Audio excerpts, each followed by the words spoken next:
ಕಳೆದ 2 ತಿಂಗಳಿಂದ ಪ್ರವಾಸವನ್ನು ಮಾಡ್ತಾ ಇದ್ದೇನೆ. ಜನರಲ್ಲಿ ಭಾಳಷ್ಟು ಒಳ್ಳೆ ಪ್ರತಿಕ್ರಿಯೆ ಇದೆ.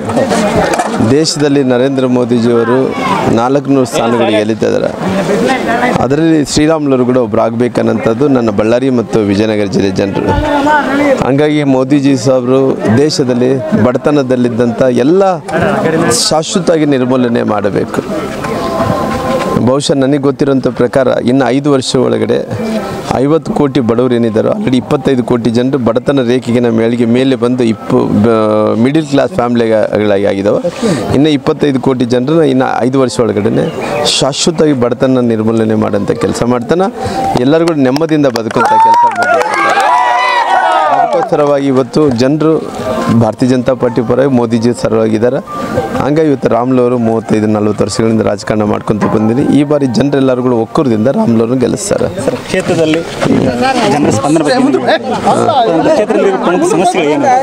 ಸಮಸ್ಯೆಗಳು ಜ್ವಲಂತ ಸಮಸ್ಯೆಗಳು, ಉದಾಹರಣೆಗೆ ಈ ಭಾಗದಲ್ಲಿ ತುಂಗಭದ್ರಾ ಜಲಾಶಯ ಏನಿದೆನೋ, ಈ ತುಂಗಭದ್ರಾ ಜಲಾಶಯಲ್ಲಿ ಇಲ್ಲಿ ಎಲ್ಲ 2 ಬೆಳೆಗಳಿಗೆ ನೀರು ಬರಬೇಕು. ನಾನು ನನ್ನ ಸರ್ಕಾರ ಇರೋಂಥ ಟೈಮಲ್ಲಿ 1000 ಕೋಟಿ ರೂಪಾಯಿ ಅನುದಾನವನ್ನು ತೆಗೆದಿಟ್ಟೀನಿ. ಸಮಾನಾಂತರ ಜಲಾಶಯ ಆಗಬೇಕು ನೆವಲಿ ಹತ್ರ. ಆ ರೊಕ್ಕ ಎಲ್ಲಿ ಏನು ಮಾಡಿದ್ರು ಗೊತ್ತಿಲ್ಲ. ವಿಶೇಷವಾಗಿ ಸಂಡೂರು ತಾಲೂಕಿನಲ್ಲಿ ಇಲ್ಲಿ ಭಾಳಷ್ಟು ಮಂದಿ ಯುವಕರಿದ್ದಾರೆ, ಅವ್ರಿಗೆ ಉದ್ಯೋಗ ಸಿಗಬೇಕು. ಸಾಕಷ್ಟು ಮಂದಿ ಅನ್ಎಂಪ್ಲಾಯ್ಮೆಂಟ್ಸ್ ಆಗಿದ್ದಾರೆ. ಅವರಿಗೆ ಜಿಂದಾಲಲ್ಲಿ ಕೆಲಸ ಇಲ್ಲ, ನಂತರ KPTC ಅಲ್ಲಿ ಕೆಲಸ ಇಲ್ಲ. ಅಕಸ್ಮಾತ್ ಅವರು ಜಮೀನು ಕಳ್ಕೊಂಡಾರ, ಅವ್ರಿಗೆ ಇವತ್ತು ಅವಕಾಶ ಸಿಗ್ತಾಯಿಲ್ಲ. ಹಂಗಾಗಿ ನರೇಂದ್ರ ಮೋದಿ ಸರ್ ಉದ್ಯೋಗ ಸೃಷ್ಟಿ ಮಾಡಬೇಕು, ಸ್ಟಾರ್ಟಪ್ಗಳು ಜಾಸ್ತಿ ಆಗಬೇಕು, ಸ್ಥಳೀಯರಿಗೆ ಅವಕಾಶವನ್ನು ಮಾಡಿಕೊಡಬೇಕು. ಜೀನ್ಸ್ ಪಾರ್ಕ್ ಬಗ್ಗೆ ಖಂಡಿತವಾಗಿ ಮೇಕ್ ಇನ್ ಇಂಡಿಯಾದಲ್ಲಿ ಜೀನ್ಸ್ ಪಾರ್ಕನ್ನು, ಅಪೆರಲ್ ಪಾರ್ಕನ್ನು ಬಳ್ಳಾರಿಯಲ್ಲಿ ಸ್ಥಾಪನೆ ಮಾಡೋಂಥ ಕೆಲಸವನ್ನು ಸುಮಾರು 50,000 ಮಂದಿ ಎಂಪ್ಲಾಯ್ಮೆಂಟ್ ಕೊಡೋಂಥ ಕೆಲಸ ಮಾಡ್ತೇನೆ.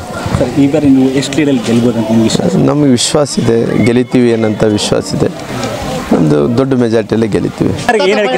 ಮತದಾರರಿಗೆ ನಾನು ಇಷ್ಟೇ ಇವತ್ತು ಎಲ್ಲ ನನ್ನ ತಾಯಂದರಿಗೆ ಈ ಸಾರಿ ಮೋದಿಜಿ ಸಾಹೇಬ್ನ ಶ್ರೀರಾಮುಲು ಗೆಲ್ಲಿಸ್ರಿ, ಅವ್ರ ಜೊತೆ ಸಮಗ್ರವಾಗಿ ಅಭಿವೃದ್ಧಿಯನ್ನು ಮಾಡುತ್ತೆ. ಬಳ್ಳಾರಿಯ ನಿರಂತರ ಸುದ್ದಿಗಾಗಿ ಬಳ್ಳಾರಿ ಬೆಳಗಾಯಿತು ಚಾನೆಲ್ನ ಸಬ್ಸ್ಕ್ರೈಬ್ ಮಾಡಿ ಹಾಗೂ ಬೆಲ್ ಐಕಾನ್ ಒತ್ತಿ.